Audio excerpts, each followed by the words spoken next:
Assalamualaikum warahmatullahi wabarakatuh. Perkenalkan, nama saya Muhammad Syakir Wansyah dengan NIM 2314123076. Tujuan saya di sini untuk membuat video ujian akhir semester mata kuliah Sejarah Australia dan Oceania yang diampu oleh Ibu Ismaul Fitro, MPD. Di sini saya akan menjelaskan tentang sejarah Australia dari kondisi geografi hingga awal berdirinya koloni. Berikut merupakan table of content dari isi materi saya.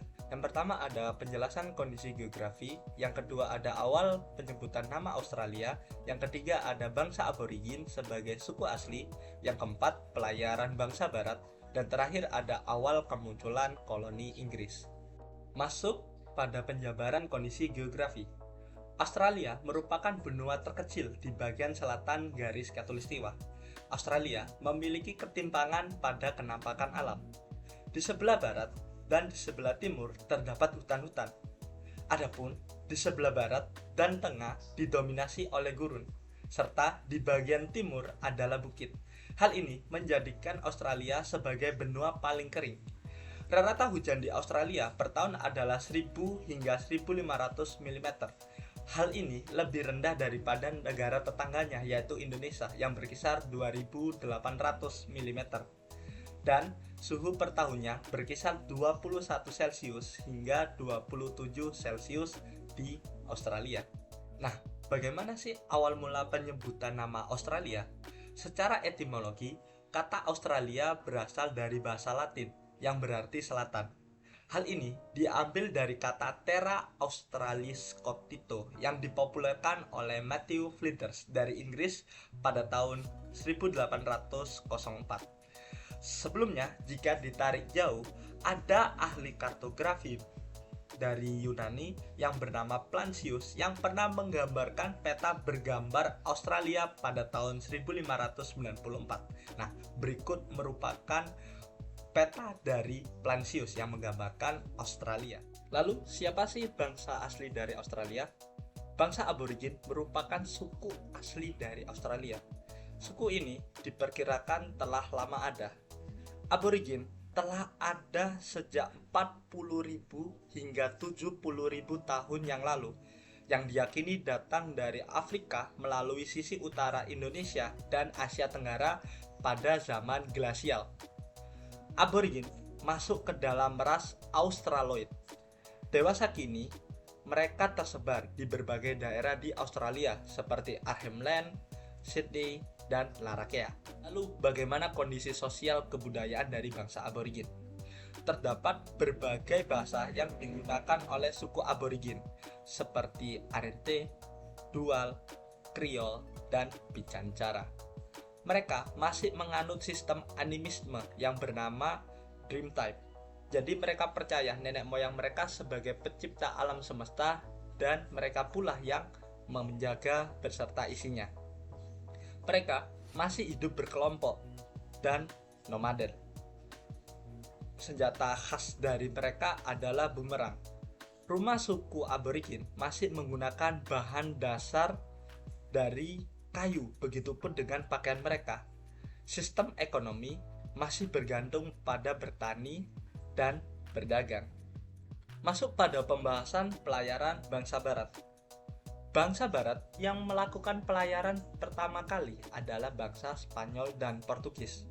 Hal ini akibat perjanjian Tordesillas pada 7 Juni 1494. Dunia terbagi menjadi kekuasaan eksklusif dua bangsa besar, yaitu Spanyol dan Portugis. Sisi timur diserahkan kepada Portugis, sedangkan sisi barat diambil oleh Spanyol. Spanyol berlayar melalui selatan Amerika dan sampai di Australia, sedangkan Portugis mengambil rute timur melewati Tanjung Harapan di Afrika Selatan hingga sampai di Australia. Pelayar terkenal dari Portugis waktu itu bernama Bartolomeu Dias yang berlayar dari Tanjung Harapan hingga sampai di Kepulauan Solomon. Adapun pelayar dari Spanyol yaitu Luis Faes de Torres dan Pedro Fernandez de Corres berlayar dari Peru hingga sampai di Kepulauan Solomon. Lalu, adakah motif lain dari bangsa Spanyol dan bangsa Portugis? Ada. Motif pertama yaitu adanya abad penemuan dan zaman eksplorasi pada abad 15 hingga 16. Kemudian, adanya kemunduran bangsa Mongol yang menguasai jalur darat. Hal ini memunculkan para bangsa lain untuk dapat merompak para pedagang atau para pelancong yang dulunya sudah menjalin kerjasama dengan bangsa Mongol. Yang ketiga, adanya dominasi Turki Ottoman dan Venesia yang menguasai rute komersial Mediterania dan jalur kuno dari timur. Bangsa barat berikutnya yang mengikuti jejak dari Spanyol dan Portugis ialah bangsa Belanda yang datang ke Kepulauan Australia. Belanda mengadopsi serta memodifikasi jalur dari Portugis. Selepas berada dari Tanjung Harapan, mereka memotong ke arah timur tanpa menyusuri jalur pantai dan tiba di sisi timur Australia. Kemudian berbelok ke arah utara lalu sampai ke Nusantara. Pelayar terkenal dari Belanda seperti William James pada 1606 yang mendokumentasikan pantai-pantai Australia. Kemudian ada Abel Tasman yang berlayar 2 kali pada tahun 1642 dan 1644. Lalu menemukan pulau bernama Van Diemen Land yang dirubah menjadi Tasmania sesuai dengan nama penemunya yaitu Abel Tasman. Kemudian dari perjalanan Abel Tasman muncul pemukiman yang disebut dengan New Holland.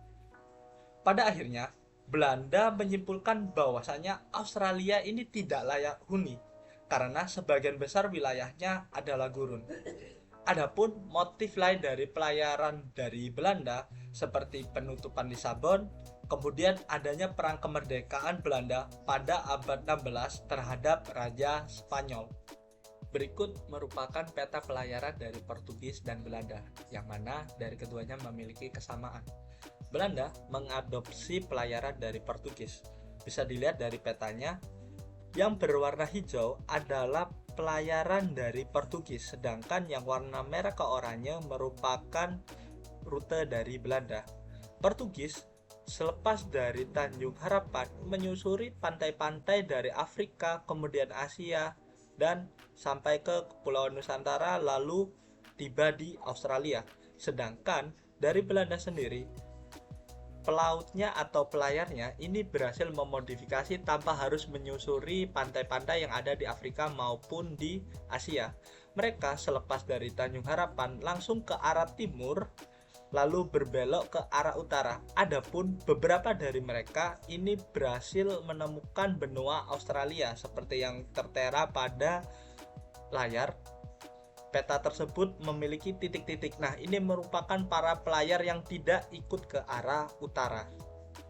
Bangsa barat ketiga yang berhasil datang ke Australia adalah Inggris. Inggris datang dengan mengadopsi jalur Spanyol. Jika sebelumnya Belanda mengadopsi jalur dari Portugis, maka Inggris sebaliknya mengadopsi jalur dari Spanyol. Para pelayar dari Inggris yang memiliki dampak pada penemuan benua ini seperti William Dampier pada tahun 1688 yang berhasil mendarat di bagian pantai utara Australia yang nantinya dikenal sebagai Sharks Bay. Kemudian ada James Cook. Pada tahun 1768, ia awalnya ingin meneliti ilmu perbintangan.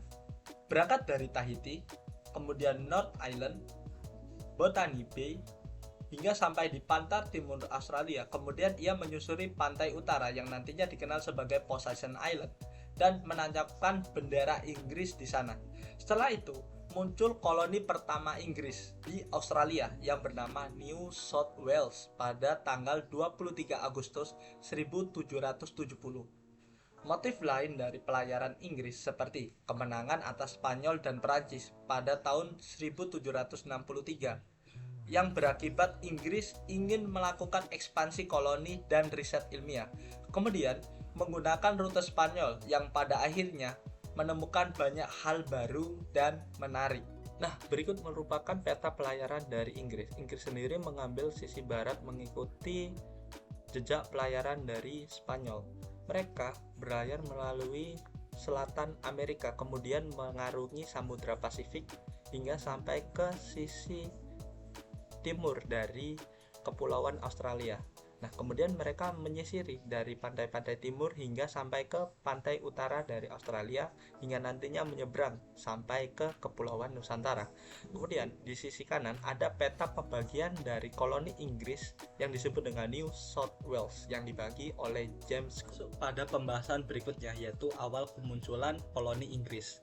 Setelah didirikan sebuah pemukiman bernama New South Wales, muncul pemukiman-pemukiman koloni Inggris baru seperti Port Jackson yang sekarang menjadi Sydney, Tasmania, Moreton Bay yang sekarang menjadi Queensland, Port Phillip yang sekarang menjadi Victoria, kemudian Australia Barat yang sekarang menjadi Perth, dan Australia Selatan yang sekarang menjadi Adelaide.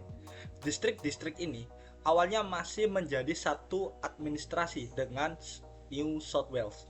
Namun daerah tadi memutuskan untuk keluar karena adanya Australian Colonies Government Act. Salah satu alinea dari Australian Colonies Government Act berbunyi, tiap koloni berhak untuk menyusun pemerintahannya. Sistem pemerintahan sesuai dengan kemauan masing-masing. Kemudian menyampaikannya pada Parlemen Inggris untuk diundang. Nah, inilah yang menjadinya pecah dari antar koloni. Kemudian muncul tokoh bernama Henry Page selaku negarawan yang mencoba untuk mengumpulkan seluruh koloni yang terpecah untuk mendirikan Federasi Australia. Pertemuan pertama diadakan di Melbourne pada 1890 dan mengalami penolakan dari kaum-kaum liberalisme dan kaum buruh. Kemudian barulah pada pertemuan kedua pada tahun 1897 hingga 1898 yang menghasilkan nama Federasi Australia, yaitu Commonwealth of Australia.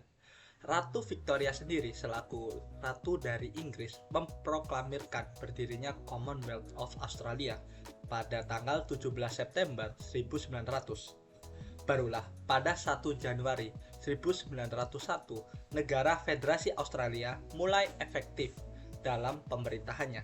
Nah, berikut ada gambar kecil tentang koloni-koloni di Australia. Nah, berikut merupakan daftar pustaka yang saya jadikan referensi untuk menyusun presentasi ini. Ada dari buku, jurnal, dan kemudian laman internet.